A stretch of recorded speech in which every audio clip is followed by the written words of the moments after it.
Do you think EVs are better for the planet than gas-powered cars? I think so. Yes. Probably not. Yes. No. Yes, I think so. I don't think so. I mean, it's hard to say. Yeah, electric is probably the best way to go.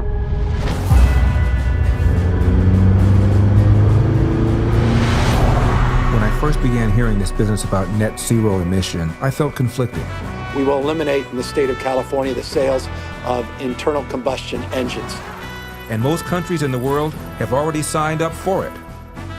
I love my gasoline-powered cars. I don't want the planet to be damaged, so I just don't know what to believe. Is it really true that electric vehicles are better for the planet than gasoline-powered vehicles? So without more mechanical parts moving in the vehicle, it's instantaneous. Torque is instantaneous. The batteries are lasting very long. Charging them at your house using solar is amazing. That's it? Wow. I needed to get my hands on one of those cars. What is your opinion of electric vehicles? Oh boy, sorry ass. I'm not real fond of electric vehicles. They're good for around town. If you long distance, they create anxiety. Had one fire, sitting in the parking lot just burst into flames.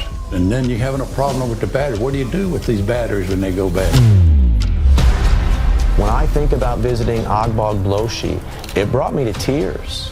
This metal to the lithium-ion batteries demand skyrocketed in the past decade. It's hard to get one mine permitted in the United States, which means we're going to be relying on those people who control those minerals, and that's China. And I'm not willing to financially support that humanity atrocity. An electric vehicle is a computer with 4 wheels and some seats. The components of these electric vehicles are made in China, so there could be tracking mechanisms put into Americans' cars. And I believe that the United States needs to stand up against that. And my father always told my brothers and me the following: hard work wins. You cannot control the outcome, but you are 100% in control of the effort. And before you moan and groan, ask yourself, what could I have done to change the outcome? My one question, my big overriding question would be real simple. Are EVs better for the planet than gasoline-powered vehicles?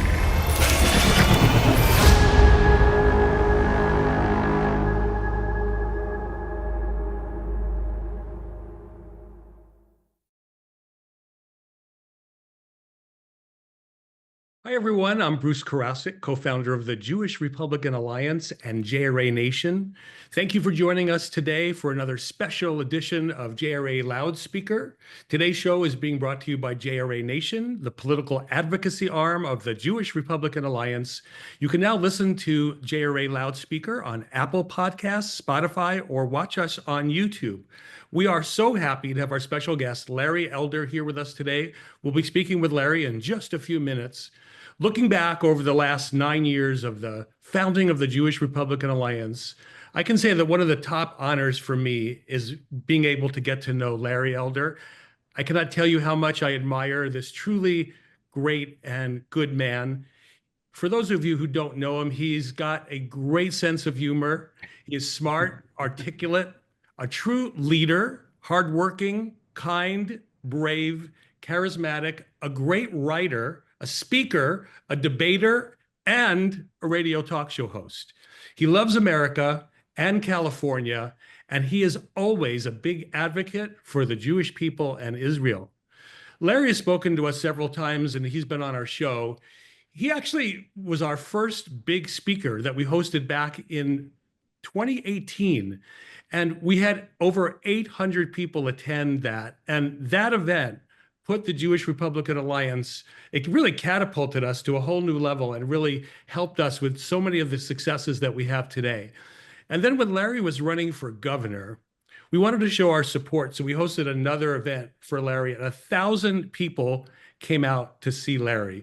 But what I'll never forget is when he took the stage and I walked onto the stage with him, the loud, thunderous applause and support was just amazing. And I could see, looking at Larry, how much he was touched by that as he put his hand to his heart.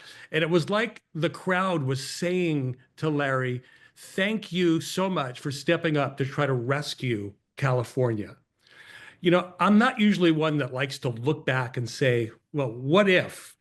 But I can't help to think, like, what would have changed for California if the recall election would have been successful and that Larry would have been elected governor of California? I truly believe that Southern California, for sure, would have been a lot more prepared for the devastating fires that we just experienced in Malibu and Pacific Palisades if Larry Elder was governor. And I truly believe that rising crime, drug abuse, homelessness, and some of the issues that Larry's been fighting for, immigration, would have been much improved in Southern California if he was there. You know, in closing, I'm sure Larry will be telling, I got to tell a story. I'm sure he's okay if I tell this story, but I was driving home from a business appointment and I was listening to Larry on the radio, and Larry did such an amazing supportive segment on Jews and Israel. And I actually pulled off the road and messaged Larry, and I said to Larry, thank you so much for your strong words of support for Jews in Israel on your last segment. Listening to your show on the way back from an appointment, you're the best. And Larry responded and said, it's the least I can do for our tribe. And I think that was so amazing, and it meant so much to me. We're so happy that you're here with us today, Larry. Thank you for joining us. But first, I want to introduce, speaking from Franklin, Tennessee, Mitch Silberman. Mitch. Thank you so much, Bruce. Like most of you, I've been a huge fan of Larry since back in the 790 KABC days. And even though I live and work in the Nashville area, I still listen to Los Angeles talk radio, which I think makes me a P1 listener. Just means I'm a talk radio junkie. Anyway, a few weeks ago, I hear Larry's golden voice on the radio, and he's got a new film out called EVs, Electric Vehicles, the Good, the Bad, and the Ugly. So I got so excited. I immediately emailed him and I said, Larry, I am on my third Tesla Model S right now. I've been driving an electric vehicle since 2013. I can't wait to see your film. It was remarkable. And it's kind of interesting because if you didn't know me and you said, hey, tell me about this guy, Mitch, who lives in LA. Well, he lives in California. He's probably a Democrat. He's Jewish. Oh, he's definitely a Democrat. He drives an electric car, liberal. Well, let me assure you, as the co-founder of the Jewish Republican Alliance, I am a staunch conservative. I bought my Teslas for my reasons. They're gorgeous. They're fast. They're essentially an iPad on wheels. I never bought into this hysteria about saving Mother Earth and electric vehicles are so good for the planet. I never bought into it. And sure enough, as time goes on, it comes out that they're not good for the environment. In fact, gas-powered cars may actually be better for the environment than electric vehicles. And then, you know, now we have this thing. I swear, if you wrote a script in Hollywood and said, okay, for decades, the left has been browbeating us and cajoling us that we have to save Mother Earth. We have to buy electric cars. They're the future. And all of a sudden they start torching Teslas. You would say, I don't believe it. Sorry, no one's going to buy this. The world's leading electric car companies they're being keyed, they're being bombed, people are being threatened and vandalized. It just shows you how unhinged and how morally bankrupt the left is. They're dangerous. But I will, and we're going to delve into this with Larry's film, but I'm going to leave you with a very anecdotal story. Stephanie and I decided we left for Tennessee in September of 2022. And right on cue, the California DMV sends us notices that it's time to renew our vehicles, registration, $1,500. I said, Stephanie, we are not paying California $1,500 for the upcoming year in which our cars will no longer be here. We're not doing it. So we had our car shipped to Tennessee. I'm driving around in a silver Tesla Model S with California plates in deep red Tennessee. Yes, I felt like there was a target on my back. I couldn't wait to switch out my plates fast enough. Stephanie, I go to the DMV here. We were in and out in 20 minutes. Just like California, right? No. Anyway, we were in and out in 20 minutes. It was fast. It was easy. They literally handed us our plates as we left. You just paid for your car registration. Here's your plates. How much did we pay? In California, they wanted $800 for Stephanie's car. Here, we paid $60. You heard me, 60. We go to pay my registration for my Tesla, and they said, that'll be $160. I said, wait a minute. Why is mine $160 and hers is $60? Because I had the temerity to drive an electric vehicle in Tennessee. California literally wrote me checks of $2,500 a pop for each of my 3 Teslas. Tennessee said, you don't pay any gas tax. You got to pay extra for that. But you know what? $220 versus $1,500. I won. It's a good deal. And now I have the distinct pleasure of introducing Larry. He is so well known for over 20 years as a radio talk show host on KBC in LA, and then Salem's KRLA and 870, and of course later syndicated across the country by Salem Radio Network. He did take some time away to run a highly successful candidacy during the Gavin Newsom recall election. While the voters did not recall the governor that time, Elder proved he was a viable candidate, garnering the most votes of the 50 candidates running to replace Newsom. And for that experience, Larry decided to run for president of the United States. So, and of course, he dropped out in October 2023 and immediately threw his support behind President Trump. He began to focus his successful broadcast, Larry Elder, We've Got a Country to Save, which is now reaching over 500,000 downloads per episode. Larry holds a bachelor's degree from Brown University and a law degree from the University of Michigan. He was discovered by someone we all know and love, by Dennis Prager, he introduced Larry to KBC, and he eventually joined the syndicated radio network. So Larry, thank you for being on the show. We're thrilled to have you.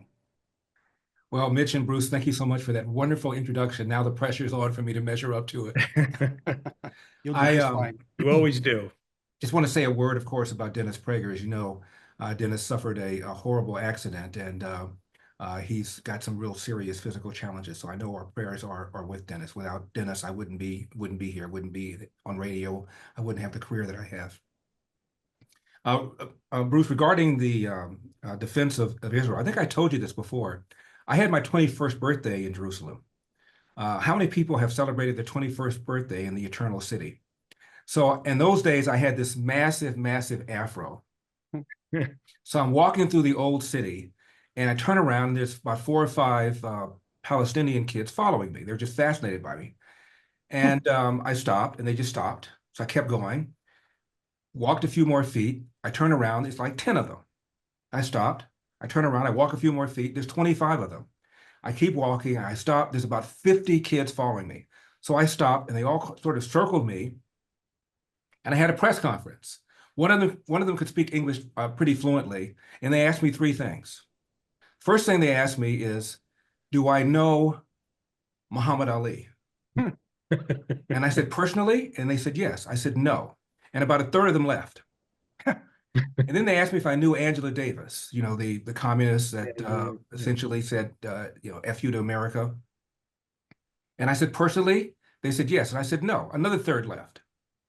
And then finally, they asked me if I knew karate, the martial art. And I said, no. The rest of them left. And I used to tell that story a lot, and people would laugh, as you just did. But after 9/11, it occurred to me that it really wasn't all that funny, because what they knew about America, Muhammad Ali, because he renounced Christianity, became a Muslim. Of course, he was famous as a heavyweight fighter, but had he not renounced his religion and become a Muslim, he wouldn't have had that kind of adoration by these kids. Angela Davis was a communist who hated America, condemned America, castigated America. So for some reason, they knew about her. And the karate stuff, if you walk around the old city, you see movie posters of the martial arts films that are American films, but they show them there. They knew nothing about George Washington, nothing about Thomas Jefferson, nothing about Martin Luther King, nothing about the Constitution, nothing about the Declaration of Independence. That's what they knew about America. And after 9/11, I realized this is what they're learning. This is one of the reasons they hate America so much. On that sour note, let's talk about my documentary. And by the way, thank you both for not referring to me as a black face of white supremacy, which is what I was called by an LA Times columnist when I ran for governor. When the race was over, I invited her on my show to explain to me why I'm the black face of white supremacy, and not too surprisingly, she refused to come on. Shocking. Yeah. Well, you've been treated so unfairly every time you ran. Just like the last time when you ran for president, they blocked you from the debate. They sure did. They sure did. That's kind of a sour note, too. Regarding this woman they call me the black face of white supremacy, I know we're getting off on a tangent, but regarding the woman they call me the black face of white supremacy, her name is Erica D. Smith. And the headline was a headline column, Larry Elder is the black face of white supremacy. In the headline, subheadline, you've been warned. Now, Karen Bass is the mayor of Los Angeles. She's the black female, the first black female mayor LA's ever had. And Erica D. Smith wrote a column about this and said, Karen Bass is the first black female mayor of Los Angeles, quote, and this is a big deal, close quote. Now, had moi become the governor. I would have been the first black governor in the history of California, which of course is a bigger deal than being a mayor. But because she's a black female and a Democrat, it would have been a big deal. It was a big deal as far as Erica D. Smith is concerned that she's mayor, but Elder with an R at the end of his name. By the way, I've got 2 R's. Elder ends with an R, plus I have the R Republican. It wasn't a big deal. When I ran, there was a huge article in the New York Times all about me, and it was negative, of course, but it never mentioned that I'm black, never mentioned that I would have been the first black governor of California. And I'm fine with that. I think it's about time you start talking about people's credentials as opposed to their race, their gender, their ethnicity. However, the same newspaper, very same day, big article about Kathy Hochul, the female governor of New York, who, by the way, didn't win her job. She was appointed. And it talked all about how what a big deal it was. She was the first female governor of New York. So same newspaper, same day. Elder being the first black governor of California, no biggie. But Kathy Hochul being the first female governor of New York, real big biggie. Yep. So that's an example of the kind of stuff that I went through. Now, Now, regarding this documentary, Electric Vehicles, the Good, the Bad, and the Ugly, by the way, you can see it on salemnow.com. I was approached by a filmmaker called Impactful Films, and their approach is to make films that are topics that are not being covered by Hollywood. And they asked me what I thought would be a good topic for a documentary. And I said, electric vehicles. We've got this fervent push for EVs in California, the idea that EVs are going to somehow save the planet. I said, I have no idea whether it's true or false, whether they're better for the planet than gas-powered cars. I've never driven one, but I do think it's something that we ought to at least explore. And they thought it was a great idea, so we decided to do it. And I spent a whole year. I traveled around the world. I interviewed probably about 50 different experts, scientists, physicists, engineers, mining people involved in the mining industry, which we'll get to in a minute because that's the stuff that goes into the battery. And I approached it agnostically. I really didn't have one view or the other than I just kind of thought from a gut level that EVs were probably better for the planet than gas-powered cars. The documentary, as you know, starts out with my going to an auto show here in LA, one of the biggest auto shows in the world.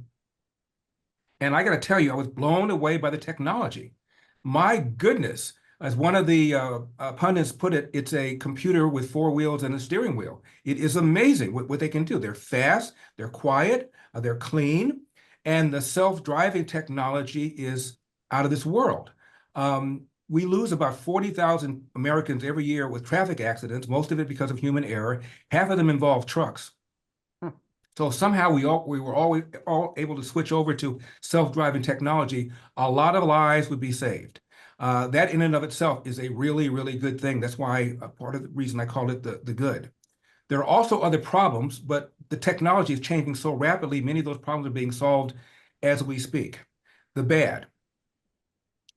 It takes fossil fuel generated energy to make the thing, to transport the thing, and it takes fossil fuel generated energy to produce the electricity to charge the thing. Now, there are some renewables that make electricity, but they're unreliable. They're not cost effective. Most of our electricity is still generated through fossil fuels. So it takes all this stuff to make it. So the idea that it has a smaller carbon print is not true. You just don't see it. They make it somewhere else, so you just don't see it. Right. And then the things are expensive. Out here in California, we have a governor who's a climate change alarmist, and he is mandated by the year 2035, no more sale of new gas-powered cars. It's one thing if you're a very wealthy person because they tend to be more expensive for a comparably sized car that's gas-powered. And so you're making poorer people pay more for a car than they otherwise would pay. Also, the batteries have a shorter shelf life than the batteries for a gas-powered car, and they have to be disposed of some sort of way. And they still haven't figured out how to do that. It's got toxic chemicals inside the battery, which we'll get to in a minute. If you put it in the ground, it leaks, and it could threaten the underground storage. So there still isn't a really good way of disposing of the batteries once they're spent. And then you get to the ugly. And the ugly is, from a national security standpoint, it's making China more and more wealthy because they make the chips to go into the car. They either mine produce or manufacture the minerals that go into the battery, or they control areas where the mining and the production takes place, like the Republic of the Congo, where you have kids. And by kids, I'm talking about 8, 10, 12-year-old boys and girls using their bare hands to dig out the cobalt. And the cobalt is toxic, so it's going to have long-term adverse health consequences for these kids who are basically being employed via slave labor. Maybe they make $1, maybe they make $2 an hour. That's about it. And I think if people realize that exploitation of these kids, the humanitarian crisis, that alone might cause people to rethink their desire to have a gas-powered car. One wonders whether there's even a market without the tax incentives and tax credits that government, state and local have been giving people who buy them. So all these things need to be taken into consideration before you decide whether or not you want to buy a gas-powered car. On par, the carbon footprint is probably not smaller. The humanitarian crisis I mentioned regarding the use of these children for slave labor, greater dependence upon China for the minerals that go into the battery, the cobalt, the lithium, the nickel, and enriching China, our #1 adversary. All these things are factors that I would urge anybody to take a look at, and we explore all those things in the film. Wow. You know, it's so amazing that you brought such an important issue to the minds. You know, we've all read about so many things, but to put all this in one place, and when you see some of the priorities in the news media, they're not talking about this. They're talking about trivial things that a lot of times don't even matter. And this is a major policy issue. So thank you for bringing that to everybody's attention. And Bruce, the film is not about climate change. I have my opinion. I'm sure you do as well. Now, whether you are on the side of the spectrum with Joe Biden, who believes that climate change is, as he put it, an existential threat, Gavin Newsom feels the same way, Al Gore feels the same way, John Kerry feels the same way, or you are on the other side and you believe it's much ado about nothing, as does probably one of the smartest persons on the planet. His name is Freeman Dyson. A few years ago, there was a big, long article in the New York Times, of all places, headline, "The Civil Heretic," about this man named Freeman Dyson. He is one of the leading physicists in the last 50 years. He just died a few years ago in his mid-90s. And he was not a climate scientist. He's just a really, really smart guy, one of the world's leading physicists. He got interested in the topic of climate change. And he did what he always does, read everything he could possibly read, and he concluded that it was a whole bunch of BS. He accused Al Gore and the documentary An Inconvenient Truth of being bad science. And he became a huge, huge critic of climate change alarmism.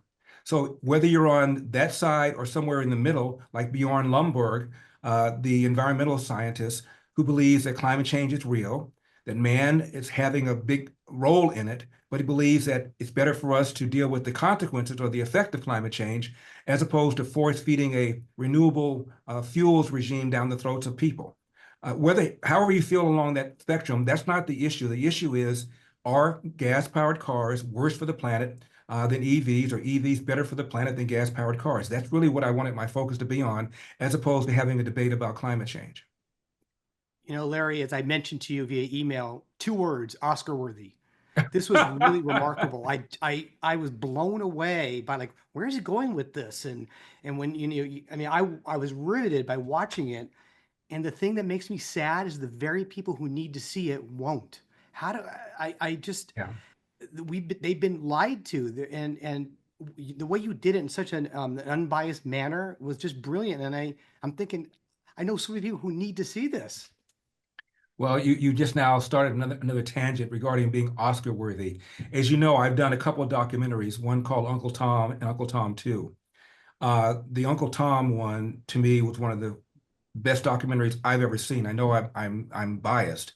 If you go on IMDb and you look at the rating and you look at the reviews, it's just jaw-dropping how well received it was.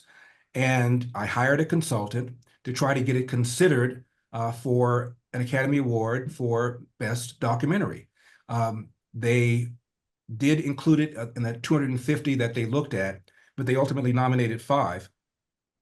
The 5 that were nominated, 4 of them, my documentary made more money than those 4 combined.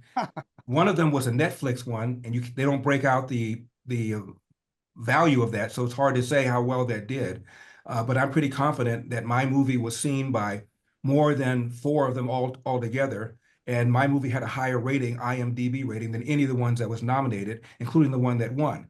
But I couldn't get arrested for obvious reasons. It's a film that basically, it's a conservative film about hard work, about accountability, about Judeo-Christian values, and about the belief in America. It was about how Black people, after slavery, kept going forward despite horrific racism. 1940, 87% of Blacks lived under the poverty level. 1960, that number had fallen to 47%, a 40-point drop in 20 years, arguably the greatest 20-year period of economic expansion in the history of America for Blacks. Why? It was rare for a Black child to be raised without a father in the home, married to the mother, a strong belief in Judeo-Christian values, a strong belief in entrepreneurship, and a strong belief in American values, even though those values were not being fairly applied to Blacks. Uncle Tom 2 was about how organizations like Black Lives Matter subverted what was considered, subverted all the progress I just now mentioned. If you go on the Black Lives Matter website, at least they've had this up there until we began criticizing it and they removed it. They attacked the nuclear family. Excuse me. They attacked the nuclear family. Black Lives Matter was founded by self-described trained Marxists. Marx, of course, hated capitalism, hated entrepreneurship. He was an atheist, and he was a Jew hater. So every single thing that made Black people move forward, strong families, belief in Judeo-Christian values, entrepreneurship, and American values are all under attack by Black Lives Matter, an organization that has been embraced by Barack Obama. So those are the 2 documentaries that I've done. I think they were extraordinary, and I think Oscar-worthy. And Mitch, ain't gonna happen, nor will this one. Well, the best films don't always win the Oscars, right? That's the way Right. they've tried to promote. You know, it was such a great loss to California that you didn't win as governor. I really think it would have changed the state. You know, one of my goals for over the next couple of years is to try to make California red and continue on where you work so hard and are still working hard to achieve those goals. You know, I'm talking to people to try to see if we can get national support to come out here.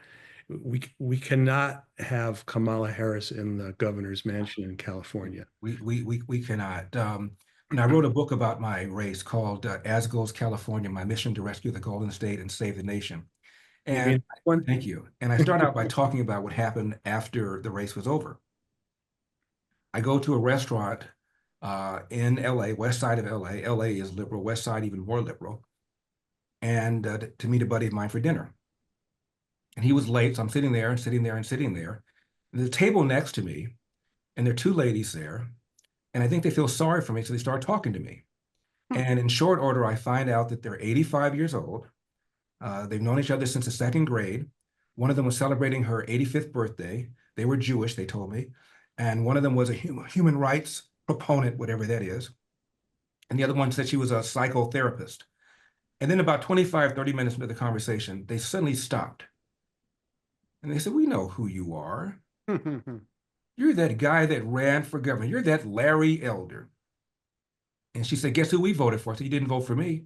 She said, "How do you know that?" I said, "Let's see. You're both Jewish. We're in the west side of LA. One of you said you're a human rights proponent.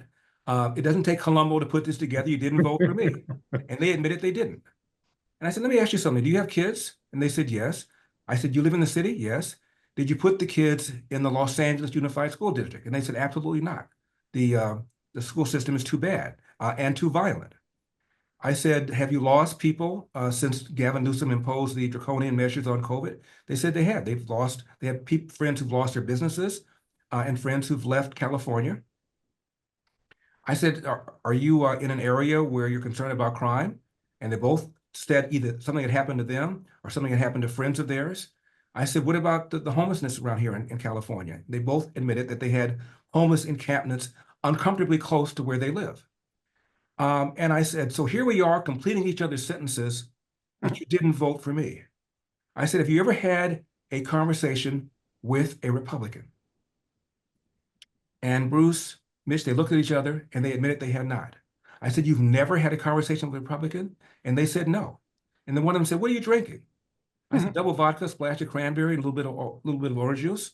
What are you eating? I said, well, I was going to have steak, but if you're going to buy it, I'm going to upgrade it to lobster. So they bought my drinks, they bought my meal. We had a wonderful time. I also mentioned this in the book. I have some issues with my back, and a friend of mine recommended a massage therapist. So I'm assuming it's going to be in an office building somewhere. And turns out I drive down a residential street. I get out, I see the address, it's a house. I knock on the door, I open it, and I'm smacked in the face with a plume of marijuana smoke. Now, Bruce, not that I would know what that would smell like, of course. I've read it in books. And she had tattoos everywhere, ear piercings everywhere, 4 or 5 hair colors in her hair. And so she starts working on my back, and she's playing Motown music, which is my favorite genre of popular music. And whenever a song came on, I pretty much knew the backstory. My Girl came on. I said, that was a song written by Smokey Robinson. He wrote it for the lead singer of the Temptations. His name was David Ruffin. David Ruffin died from a drug overdose. Then Marvin Gaye came on. I said, that's from What's Going On. It was a kind of a theme album. And Berry Gordy, the founder of Motown, who, by the way, founded Motown with a few $100s that his mom gave him, didn't like artists having their own songs. He wanted to control that, but Marvin Gaye resisted it, and he relented and allowed Marvin Gaye to do his whole album. Became the biggest selling album for Motown. So I'm telling her all this stuff, and about half hour, 45 minutes, she says, I know who you are. When you called to make your appointment, I knew who you were. And I know you ran for governor. I didn't want to say anything because I didn't vote for you. But had I known you were this funny and this personable, I would have voted for you. I said, do you know any Republicans? She said, no. I said, none of your neighbors? She said, not that I know of. She said, I don't know any Republicans. I said, news bulletin. We have personalities. We have senses of humor. This is California, Bruce. This is what we're up against when we try to make this state red. People that have put themselves in silos, want nothing to do with the Republicans. And remember the mantra when I was running? The ads over and over and over again said, they did not say Gavin Newsom is doing a great job for California the way he shut down the state in a more severe way than any other governor. Gavin Newsom is doing a great job on water retention. He's doing a great job on forest management, doing a great job on budget. He's taken a $100 billion budget surplus and turned it into a $70 billion budget deficit. It said none of that. It just said, stop the Republican takeover. At that time, I'd taken one picture in my life with Donald Trump. I put it on Twitter some years earlier, and they showed that picture over and over and over again. Stop Republican takeover. That's all they needed to do, because Republican in California, for many Democrats, is a 4-letter word. This is what we're up against. Larry, do you have room for one more question? Sure. Okay. I listened to the Morning Answer. I love your segments, Friday mornings with Jennifer, and the way she barks your name. It's cute. I love it. Steve Hilton, you know, when I was I only lived in California for 59 years. I was so hopeful and so excited about your campaign. Yeah. Does Steve have a chance? It's interesting, Mitch. All these guys who are running, there are like 4 or 5 of them. I don't know if you know Dan Ball. He hasn't announced yet. He's a talk show host with One America Network. Steve Hilton, Chad Bianco. Yep. The Riverside governor has announced already. These guys call me. I think Chad didn't, but the others did. And they start telling me that they're thinking about running for governor. And I always say, why don't you just get to the point? You want to know whether or not I'm running. Because if I am, you're not, right? They said, well, and I said, just, stand down. Don't worry about it. I've given it the office. I'm not going to run again. I love Steve Hilton. He came to a lot of my rallies when I was running for governor. He was very supportive, smart guy. Mitch, it's going to take at least $100 million to mount a credible campaign in California, because it's all about television. It's a big, big state. And you need to flood the airways with ads. If you don't have $100 million and you're not Arnold Schwarzenegger, it's going to be very difficult to do it because of name recognition. Steve is well known among Republican circles because he had a show on Fox for a long time. Outside of that, he's not particularly well known. He's got to be well known. So my answer is, if you raise enough money, by that a minimum of $100 million, we have a shot. I believe that California has a different attitude than it did 4 or 5 years ago when I ran. People now saw what happened with the fires. They're very angry about that. They're very angry about the fact that we haven't added to our water infrastructure in about 40 years, even though we passed a ballot initiative to do just that. They're very angry about the crime. They're angry about the homelessness. And we've lost 1 million people in California in the last 3 years. There's been a slight pickup in the last year or two, but before that, we lost 1 million people. And a lot of people lost their businesses. A third of all businesses, of all restaurants in California, gone forever because of COVID. Most of those were owned by mom and poppers, black and brown, people of color, the kinds of people that the left claims that they care about. So I think people are angry and are thirsty for something new. So we also passed an initiative to basically gut Proposition 47.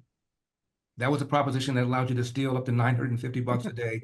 And if you get caught, you've committed a misdemeanor. They write you a ticket, 0 chance of going to jail because we have cashless bail. People are fed up. They've had it. And one other thing that happened that people aren't talking that much about, Gavin Newsom signed a bill that as of April 1 last year, raised the California minimum wage for fast food workers to $20 an hour from $16 an hour. It's a huge jump. And, you know, a lot of us warned that a bunch of people are going to lose their jobs. He signed it anyway. When the law passed, before he even signed it, Pizza Hut laid off 1,200 drivers in 1 day. And since the law has been enacted, 16,500 fast food workers have lost their jobs. 16,500. And when someone put another ballot initiative on to raise the minimum wage to $20 for everybody else, California voters turned it down. First time any ballot initiative to increase the minimum wage has been turned down. So something is happening here in California. The mayor of Oakland got recalled. The mayor of San Francisco lost her bid for re-election. So I think something is going on. Right candidate, right amount of money, who knows? There was actually a poll that came out recently. I read it on Breitbart that almost 50% of Californians would be open to a California Republican. And that was stunning. Yeah. I have one last question for you. You've accomplished so much in your life and so much more to go. But what are you most proud of?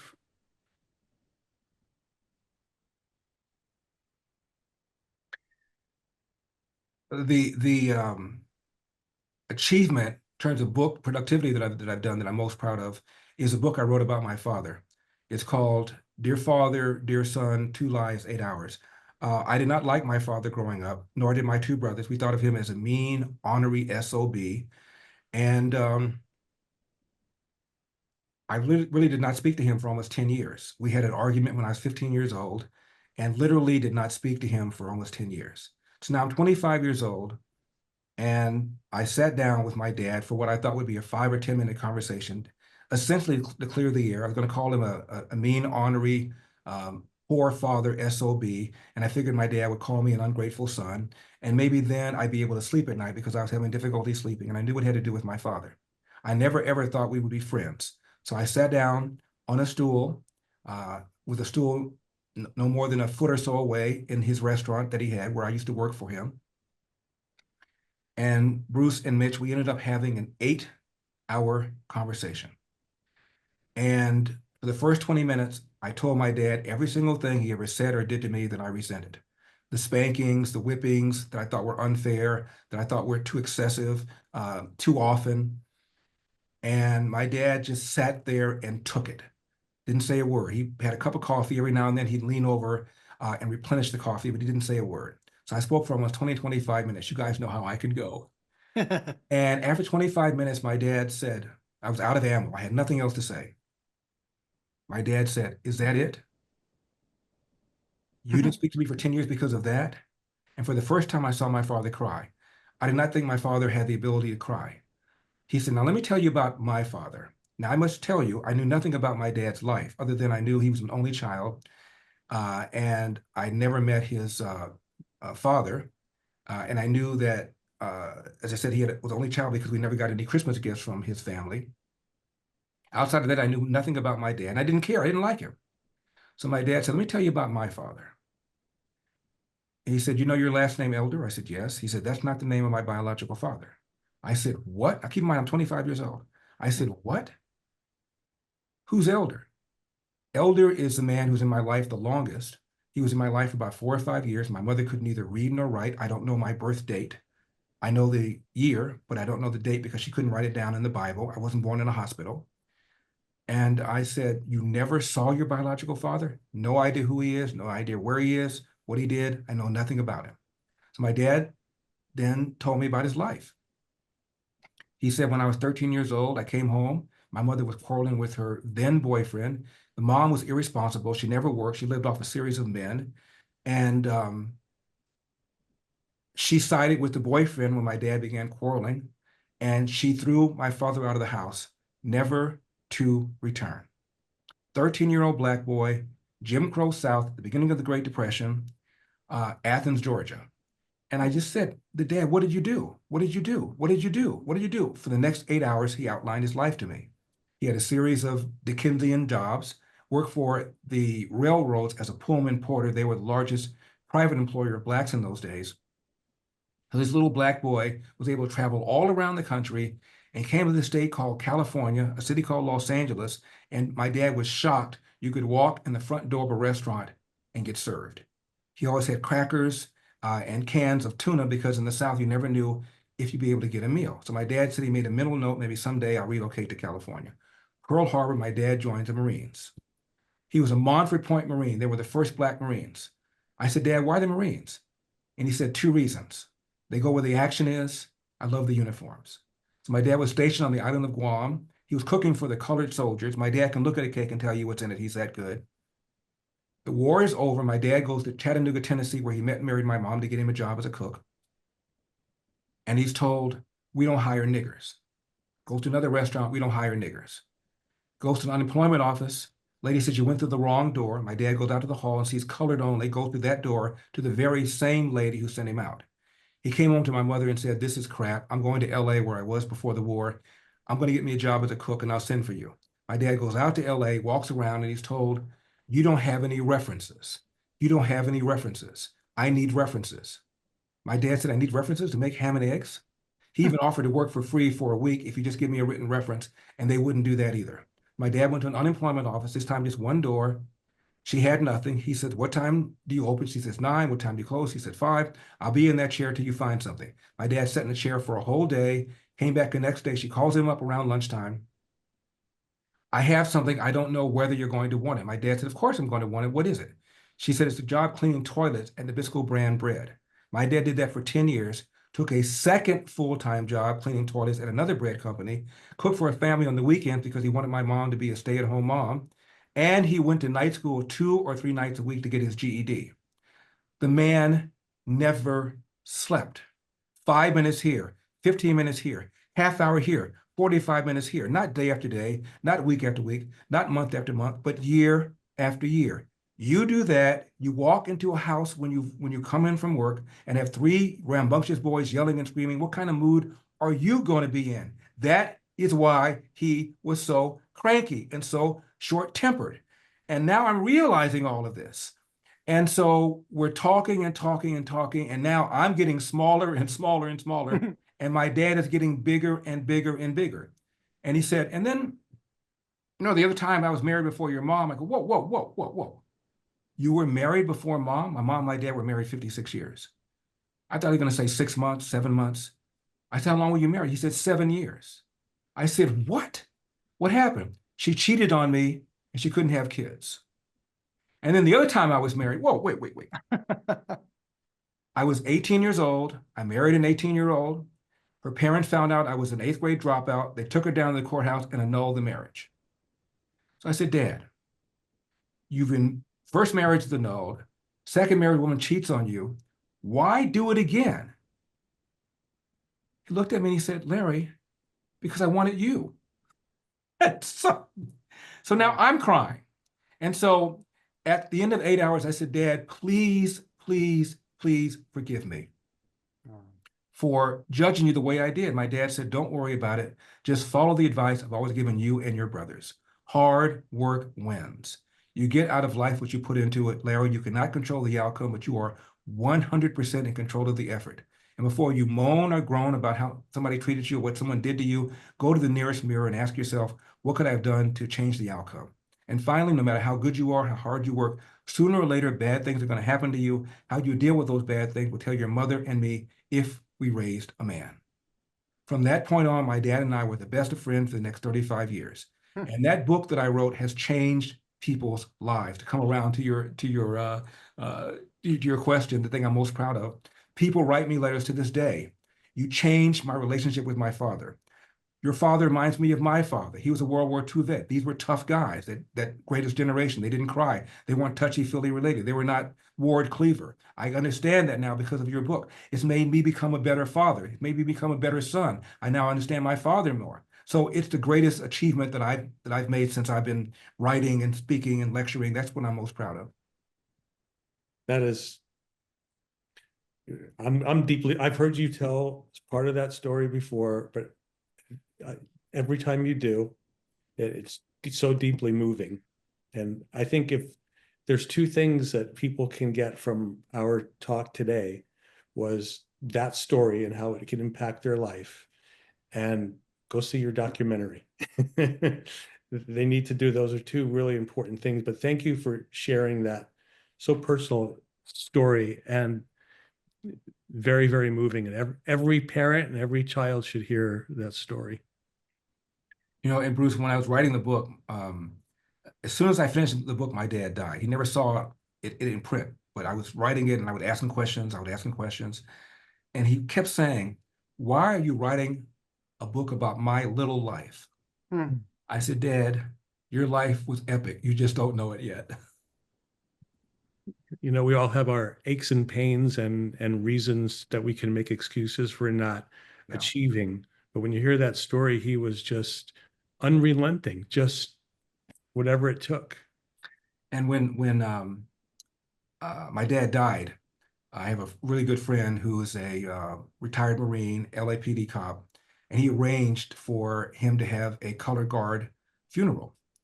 And he had to do some research on him to present this, to get these formal dress Marines to do this. He said, you know, your dad was a staff sergeant. And I've never been in the military. I said, what's a staff sergeant? He said, a staff sergeant is a enlistee who is, because he's a great marksman and is perceived to be a leader, is given a position over the other sergeants. He said, your dad was a staff sergeant. The whole time I talked with him, the whole time writing the book, he never mentioned it. Very humble man, obviously. Yeah. And last thing I'll say about this, you can go on YouTube and just Google Randolph Elder, Staff Sergeant Randolph Elder, because Dana Rohrabacher, the congressman, had a ceremony for him at the military base, naval base out here, and had a whole bunch of Marines come and put on a presentation for him, because my dad, as did all the other Montford Point Marines, got a Congressional Gold Medal. And my dad had died by then. So Dana Rohrabacher put on this posthumous ceremony for my father, and it really is quite amazing, the whole ceremony. So I urge you just to check that out.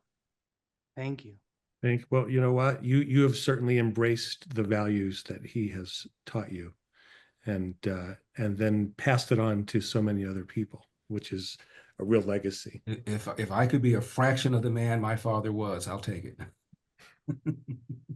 Wow. Well, Larry, thank you so much for being with us today. It's just so exciting to see you. I hear you all the time, so it's great to see you. Larry, thank you. All the best. It's been my pleasure. Okay. God bless. Bye-bye. Take care. Thank you, everybody, for joining us on another very special edition of JRA Loudspeaker. We were so glad to have Larry Elder with us today. You can see all of our podcasts on Apple Podcasts, on Spotify, or on YouTube. And Mitch and I are very excited to keep continuing to bring you amazing guests where you can learn and enjoy our podcasts. You can also find us on JewishRepublicanAlliance.org. That's JewishRepublicanAlliance.org, where you can see our amazing website, make donations, and join the Jewish Republican Alliance. So until we meet again, this is recorded on a Friday. Shabbat Shalom, everybody, and we look forward to seeing you soon. Bye-bye for now.